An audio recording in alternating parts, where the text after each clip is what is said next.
Baik, Mulai. terima kasih atas waktu dan eh, kami dari kelompok 7 akan mempresentasikan presentasi kami. Pertama-tama perkenalkan kelompok kami, saya Anastasia Denis dengan NIM akhir 434. Saya Rena Oktaviana dengan NIM akhir 425.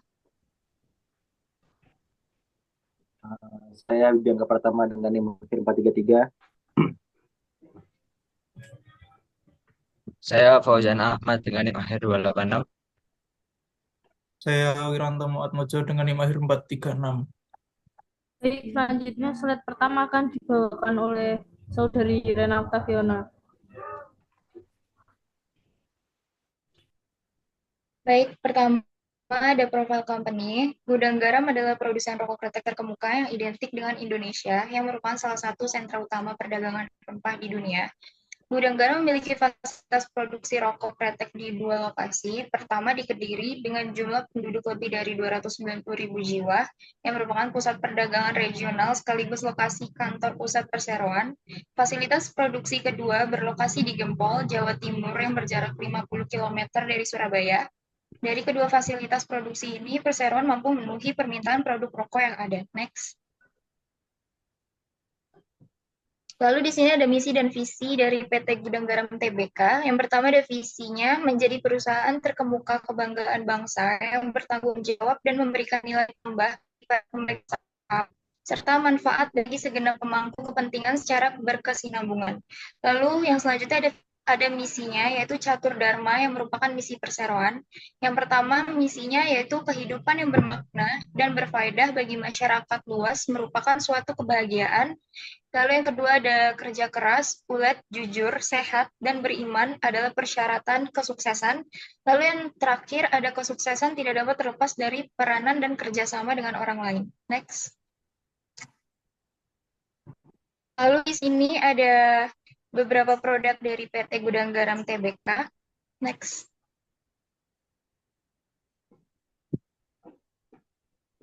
Lalu yang pertama saya akan membacakan mengenai analisis sumber dan penggunaan modal kerja. Di sini terdapat definisinya. Analisis sumber dan penggunaan modal kerja merupakan alat analisa finansial yang digunakan untuk mengetahui dari mana dana tersebut didapatkan dan untuk apa dana tersebut dibelanjakan. Laporan yang menggambarkan dari mana dana tersebut didapatkan dan untuk apa dana tersebut dibelanjakan disebut dengan laporan sumber dan penggunaan modal kerja. Pengertian dana yang digunakan dalam analisis sumber dan penggunaan modal kerja dalam artian sempit diartikan sebagai kas, sedangkan dalam artian luas diartikan sebagai modal kerja. Next. Lalu yang di sini ada laporan keuangan PT Gudang Garam Tbk di tahun 2022 dan 2021. Next.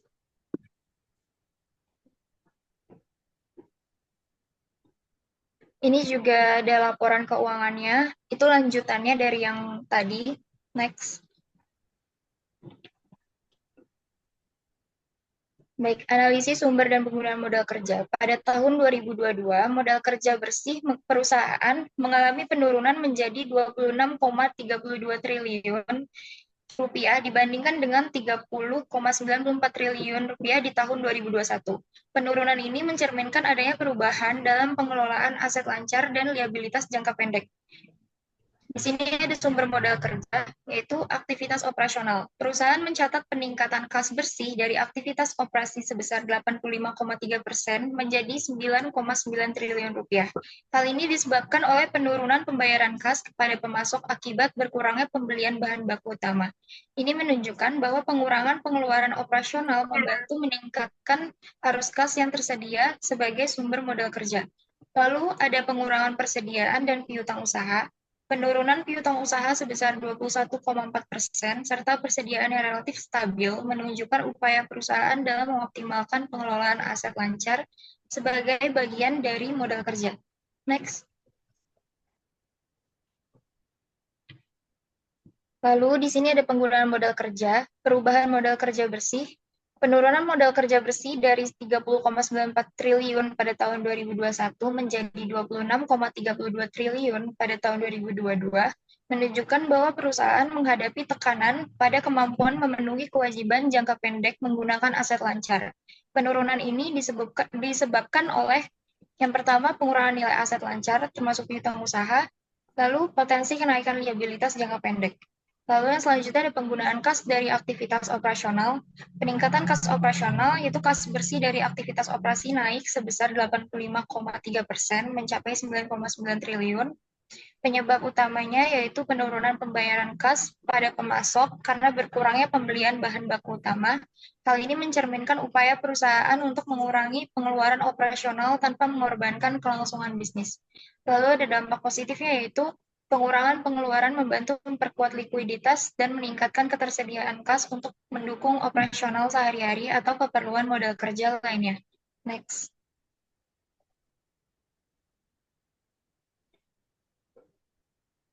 Lalu ada optimalisasi aset lancar, yaitu ada pengurangan piutang usaha. Penurunan piutang usaha sebesar 21,4% menunjukkan perusahaan mampu memperbaiki siklus penagihan sehingga mempercepat arus kas masuk.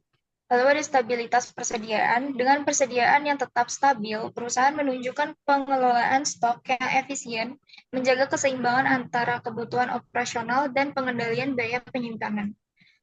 Lalu ada kesimpulan hasil analisisnya. Berdasarkan hasil analisis terhadap sumber dan penggunaan modal kerja, PT Gudang Garam Tbk telah menunjukkan langkah-langkah strategis dalam pengelolaan modal kerja di tengah penurunan modal kerja bersih sebesar 4,62 triliun dari 30,94 triliun di tahun 2021 menjadi 26,32 triliun di tahun 2022.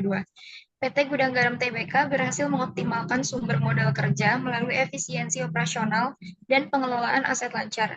Walaupun modal kerja bersih menurun, langkah-langkah seperti peningkatan kas operasional, pengurangan piutang usaha, dan stabilitas persediaan menunjukkan bahwa perusahaan berada dalam posisi yang baik untuk memenuhi kewajiban jangka pendek dan mendukung keberlanjutan bisnisnya. Keberhasilan ini mencerminkan strategi pengelolaan keuangan yang hati-hati, meskipun tantangan dalam pengelolaan liabilitas jangka pendek masih perlu terus dipantau dan diantisipasi. Next. Selanjutnya saya kembalikan pada moderator.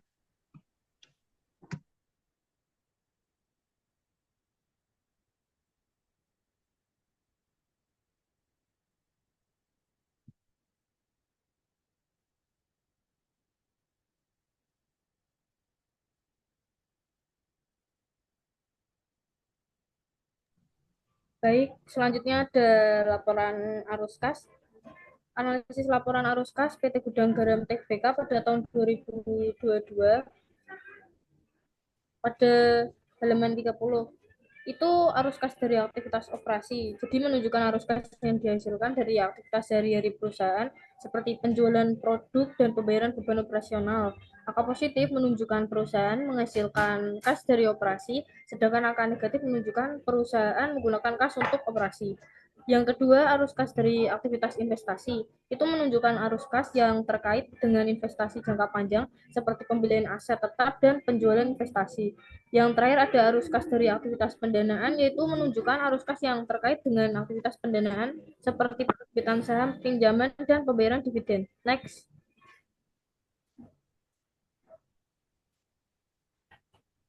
Yang selanjutnya ada analisis laporan arus kas, yaitu berdasarkan pada contoh data di atas itu adalah data laporan keuangan PT Gudang Garam Tbk pada tahun 2022. Dapat dilihat bahwa arus kas dari aktivitas operasi PT Gudang Garam mencatatkan arus kas bersih dari aktivitas operasi meningkat 85,3% menjadi 9,9 triliun, terutama disebabkan penurunan pembayaran kas pada pemasok sebesar 4,4 triliun karena pembelian bahan baku utama yang lebih rendah.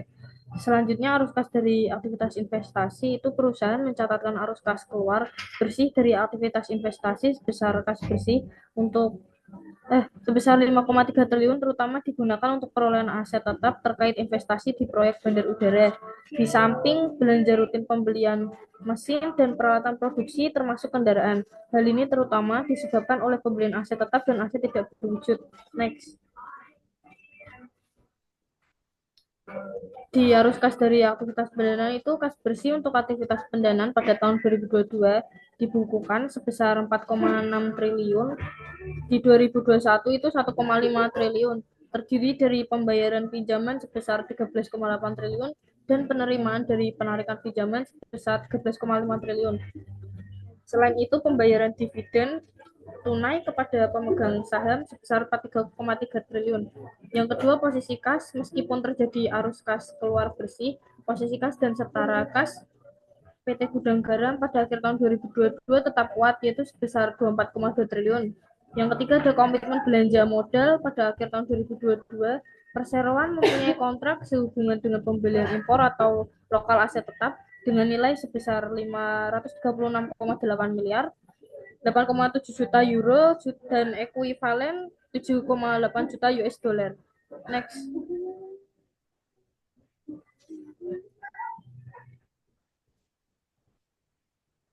Kemudian masuk pada analisis rasio solvabilitas. Di dalam konsepnya, rasio solvabilitas adalah ukuran yang digunakan untuk menilai kemampuan perusahaan dalam memenuhi kewajiban jangka panjangnya. Rasio ini menunjukkan seberapa besar aset yang dimiliki perusahaan dibandingkan dengan utang yang harus dibayar. Rasio solvabilitas yang baik menunjukkan bahwa perusahaan mampu membayar utangnya dan memiliki stabilitas keuangan yang kuat.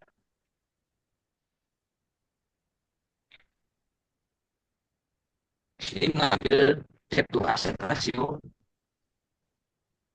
Debt to asset ratio yang mana rasio utang ini membandingkan jumlah utang keseluruhan dengan jumlah total aset. Dengan kata lain, jumlah utang yang dimiliki suatu perusahaan akan memiliki dampak yang signifikan terhadap asetnya. Di sini ada rumus debt to asset ratio yang mana adalah total utang dibagi dengan total aset dan kemudian dikalikan 100%.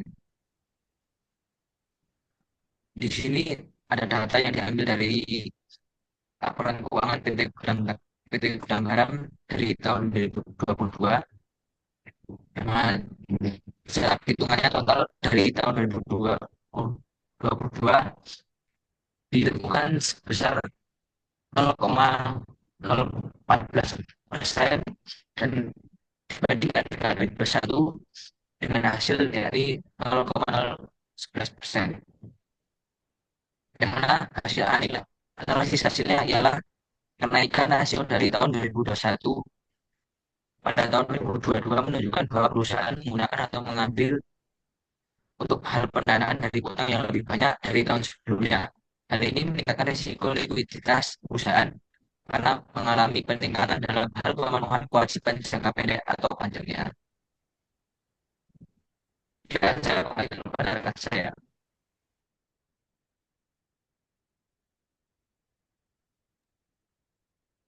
Baik, yang selanjutnya itu ada analisis profitabilitas. Yang pertama ada analisis margin laba kotor.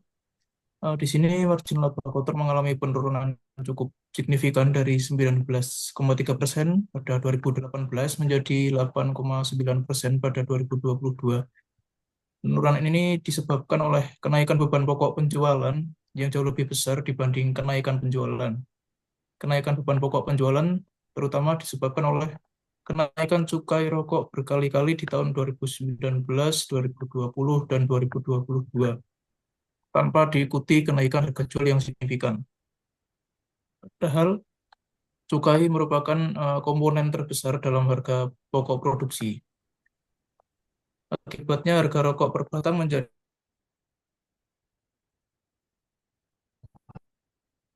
lebih mahal, sementara pendapatan hanya naik sedikit karena kenaikan volume penjualan dengan kenaikan biaya produksi. Hal ini menekan margin laba kotor perseroan. Next.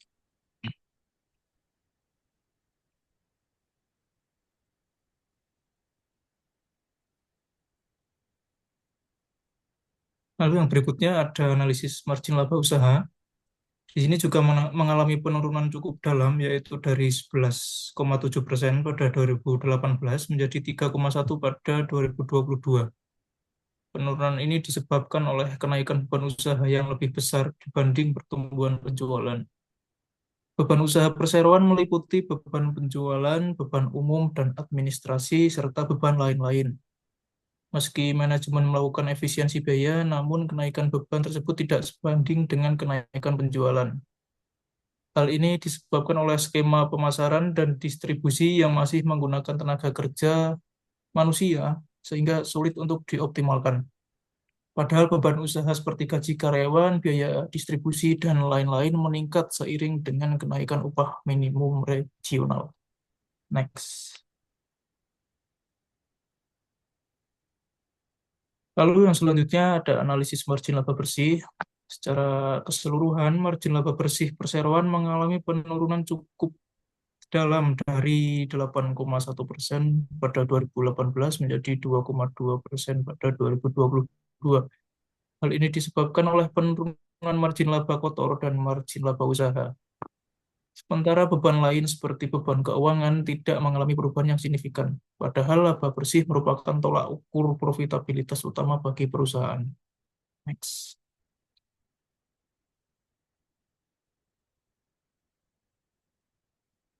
Lalu analisis pemberian kredit. Di sini perseroan tidak membeberkan secara spesifik tentang kebijakan kreditnya kepada pelanggan, namun dapat disimpulkan bahwa kredit hanya diberikan secara terbatas. Hal ini didasarkan pada tingkat piutang usaha perseroan yang relatif rendah, yaitu berkisar 2-3% dari total aset, dan risiko kredit juga terkelola dengan baik, tercermin dari tingkat cadangan kerugian penurunan nilai piutang yang sangat kecil. Dan sebagian besar pendapatan berasal dari penjualan tunai, sementara sisanya kredit jangka pendek ke distributor dan agen. Perseroan melakukan analisis kredit yang ketat dan memantau piutang secara rutin guna mencegah penurunan nilai. Keterbatasan modal kerja distribusi menjadikan kredit jangka pendek sebagai pilihan, bukan jangka 4 jam. Next.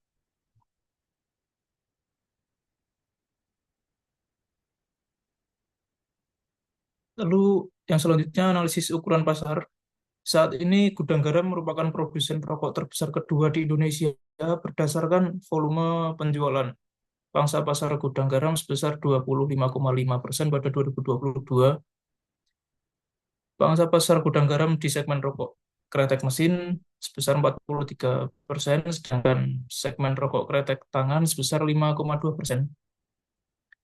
Total volume penjualan Gudang Garam tumbuh 1,6 year on year menjadi 269,7 miliar batang pada 2022, meskipun industri rokok mengalami penurunan volume sebesar 1,3%. Pada segmen SKM, volume penjualan Gudang Garam meningkat 2% menjadi 224,9 miliar batang. Untuk segmen SKT, volume naik 0,5% menjadi 44,8 miliar batang. Pangsa pasar rokok skala nasional Gudang Garam tetap terjaga, diperkirakan berkat keunggulan merek-merek utamanya seperti Samsu dan Gudang Garam, serta jaringan distribusi luasnya. Namun persaingan industri rokok yang ketat berpotensi mempengaruhi pertumbuhan pangsa pasar Gudang Garam ke depan, mengingat tren penurunan konsumsi rokok. Selanjutnya saya kembalikan ke moderator.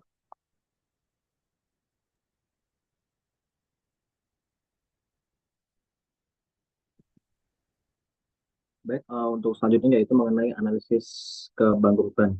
Nah, analisis kebangkrutan ini merupakan analisis yang dapat membantu perusahaan untuk mengantisipasi tanda-tanda awal perusahaan yang berkemungkinan mengalami kebangkrutan yang tidak lain disebabkan oleh masalah keuangan.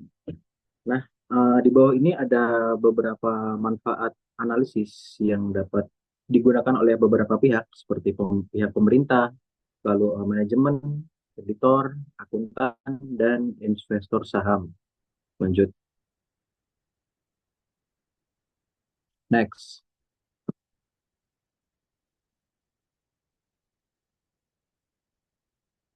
Berikutnya yaitu ada metode Z-score. Nah, untuk menganalisis kebangkrutan pada PT Gudang Garam, ini diperlukan analisis metode Z-score dengan persamaan ZI sama dengan 1,2 dikali X1, lalu ditambah 1,4 dikali X2, lalu tambah 3,3 dikali X3 ditambah 0,6 dikali X4, lalu ditambah 1,0 dikali X5. Dan untuk keterangannya, eh, untuk mencari variabel-variabel X tersebut, yaitu untuk variabel X1-nya, itu ada aset lancar dikurangi liabilitas lancar, lalu dibagi dengan total aset.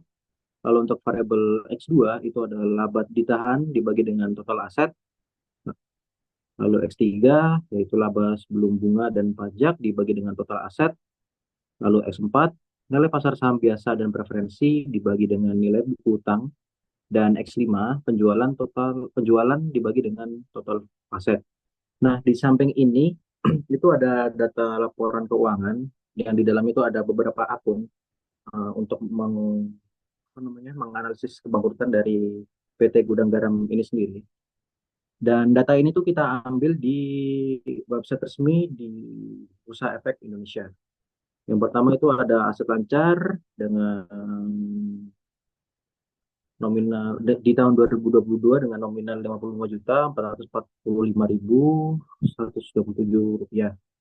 Lalu di 2021 itu ada 59 juta sekian. Lalu untuk liabilitas lancarnya yaitu ada 29 juta sekian. Lalu untuk di tahun 2021-nya itu ada 28 juta sekian. Lalu untuk total asetnya itu ada 88 juta sekian. Lalu untuk tahun di 2021-nya itu ada 89 juta sekian. Dan untuk laba ditahannya itu di tahun 2022 ada 56 juta sekian. Lalu di 2021-nya itu ada 58 juta sekian. Lalu laba sebelum bunga dan pajaknya di tahun 2022 itu ada 3,6 juta sekian. Lalu untuk 2021-nya itu ada 7 juta sekian. Dan nilai pasar saham biasa dan preferensi di tahun 2022 itu senilai 57 juta sekian. Dan untuk di tahun 2021-nya itu ada sebesar 59 juta sekian. Lalu nilai buku utang di tahun 2022 itu 30 juta sekian. Dan 2021-nya itu 30 juta sekian. Dan yang terakhir itu ada penjualan. Yang di tahun 2022-nya itu senilai 124 juta sekian. Dan di tahun 2021-nya itu juga 124 juta sekian. Lanjut.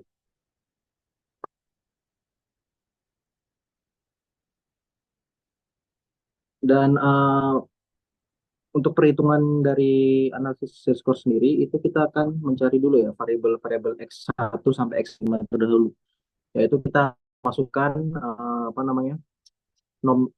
nominal sesuai dengan akun-akun yang kita catat pada tabel sebelumnya, di slide sebelumnya gitu. Dan untuk variabel X1 ketemulah hasilnya itu sebesar 0,29, lalu untuk X2 itu 0,63, lalu X3 itu ada 0,04, lalu S4 itu 1,88, dan X5 itu 1,40. Dan kalau misalkan sudah ketemu semua variabel X-nya, kita akan masukkan di persamaan Z-score tadi, itu sesuai dengan sesuai dengan variabel-variabelnya ya. Setelah kita masukkan, lalu hitung hasilnya, ketemulah sebesar 4,73. Nah, dari hasil persamaan di atas tersebut itu sebesar 4,73 dapat disimpulkan bahwasanya PT Gudang Garam memiliki risiko atau berkemungkinan kebangkrutan yang rendah. Tuh. Lalu untuk next selanjutnya.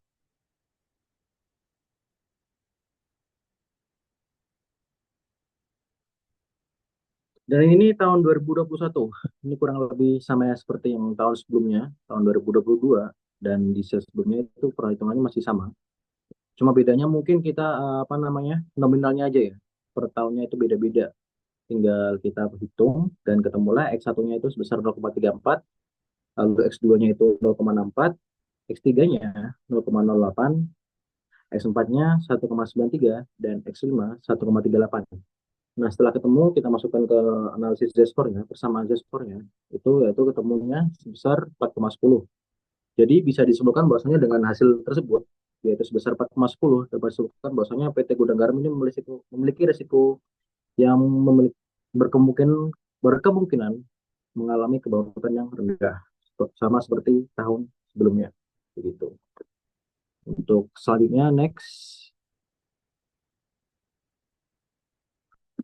Baik, kita sudah di penghujung apa namanya presentasi.